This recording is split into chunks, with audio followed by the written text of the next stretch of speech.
Et justement, c'est le porte-parole de la Commission européenne, il a été interrogé. Il s'appelle Amadeu Altafadj, il est portugais lui-même. Porte-parole de la Commission européenne, il a été interviewé par le site spécialisé Europserver, c'est-à-dire un site européiste, le 29 avril 2011. C'était il y a quelques jours. Et voici ce qu'il a expliqué, parce qu'un journaliste lui a dit « Mais enfin, quelle est votre légitimité démocratique pour faire ça ?» Pour expliquer que les élections du 5 juin au Portugal n'auront aucun sens, il a dit « La légitimité démocratique, ce n'est pas nécessaire. On ne peut simplement plus se permettre d'attendre. Le plan d'austérité à négocier avec Bruxelles sera contraignant pour le futur gouvernement qui ne pourra pas en changer les termes. Ce n'est plus leur programme, c'est le nôtre. » Nous avons affaire, je pèse mes mots, à quelque chose d'une gravité exceptionnelle, parce que la France est en train d'y passer aussi. Nous avons affaire à la prise de pouvoir au niveau continental par une bande de fascistes que j'appelle des fascistes bleus. Nous avons affaire à une construction néo-fasciste. Voilà la vérité sur la construction européenne. À ce propos, quel a été le soutien du peuple français à la construction européenne? Ça, c'est encore aussi un des grands mystères que jamais on explique. Quand est-ce qu'on a demandé aux Français « Êtes-vous d'accord pour supprimer la France ?» Quand est-ce qu'on leur a dit « Est-ce que vous êtes d'accord pour fusionner la France dans une entité politique continentale ?» La réponse, jamais. On ne leur a jamais demandé.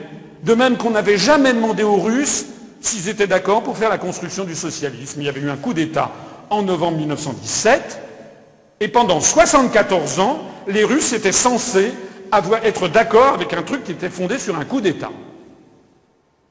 Eh bien c'est pareil. Le traité de Rome en 1957, il a été ratifié par l'Assemblée nationale. Enfin, oui, on appelait ça la Chambre des députés, je crois encore, c'était sous la 4e République, mais les députés n'avaient jamais été élus sur ce programme. Jamais. Donc d'un seul coup, on a expliqué aux Français qu'ils avaient le traité de Rome. On a demandé aux Français leur avis à 3 reprises par référendum sur la question européenne, à 3 reprises seulement. Mais jamais, à ces 3 reprises, on ne leur a demandé s'ils étaient d'accord pour fusionner la France ou pour appartenir à la construction européenne. On leur a posé des questions. Est-ce que vous êtes d'accord pour avancer d'un cran?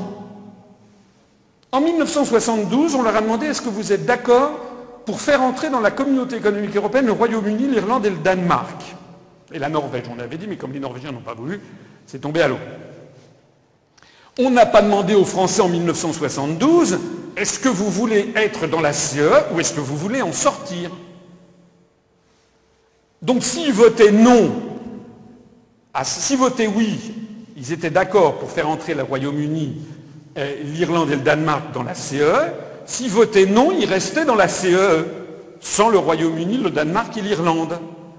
C'est un petit peu comme si vous traîniez quelqu'un de vos amis, par exemple, qui, je ne sais pas, qui n'aimerait pas du tout la cuisine indienne. Vous l'emmenez dans un restaurant indien contre son gré, et puis vous le mettez et vous dites qu'est-ce que tu prends? Tu prends comment dirais-je, un poulet tandoori ou un agneau biryati? Mais si vous ne voulez pas manger indien, vous faites quoi? Vous êtes pris en otage. Alors la même chose a eu lieu en 92 avec le traité sur la création de l'Union européenne qui a créé l'euro. Le choix c'était est-ce que vous voulez créer l'euro ou pas? Mais ça n'était pas est-ce que vous voulez en sortir? Et enfin en 2005, le 3e référendum, ça a été la Constitution européenne. Est-ce que vous voulez une Constitution européenne? En fait, ce n'était pas une Constitution, c'était un nouveau traité supplémentaire avec la création d'un poste de président de l'Union européenne et de ministre des Affaires étrangères de l'Union européenne. Et là aussi, s'ils étaient non, vous restiez dans la configuration actuelle. C'est d'ailleurs ce qui s'est passé.